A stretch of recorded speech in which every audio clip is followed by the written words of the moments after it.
আর এবার তৃণমূল কাউন্সিলর সুশান্ত ঘোষের বিরুদ্ধে এফআইআর। আনন্দপুর থানায় তোলাবাজি সহ একাধিক ধারায় মামলা।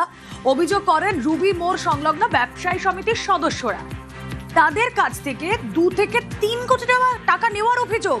কথা বলবো, রৌনক রয়েছেন সঙ্গে। রৌনক, সুশান্ত ঘোষের বিরুদ্ধে অভিযোগটা কি?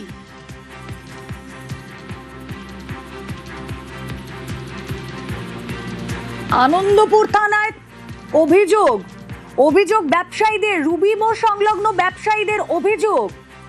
সুশান্ত ঘোষ তৃণমূল কাউন্সিলর, তার বিরুদ্ধে এবার এফআইআর। কি করেছেন সুশান্ত ঘোষ জানবো। রৌনক রয়েছেন সঙ্গে। রৌনক, একেবারে এই রুবি মোড় সংলগ্ন জায়গায় প্রায় 700রও বেশি দোকান রয়েছে এবং সেই দোকান থেকে 2022 এবং 23 সালে জোর জবরদস্তি প্রায় 2 থেকে 3 কোটি টাকা সুশান্ত ঘোষ এবং তার যারা সহযোগী ছিলেন তারা তুলেছিল বলে এমনটাই ব্যবসায়ী সমিতির তরফ থেকে অভিযোগ করা হয়। আনন্দপুর রৌনক, থানায় লিখিত অভিযোগ করা হয় কাউন্সিলর সুশান্ত ঘোষ এবং আরো 4-5 জনের বিরুদ্ধে। বেশ।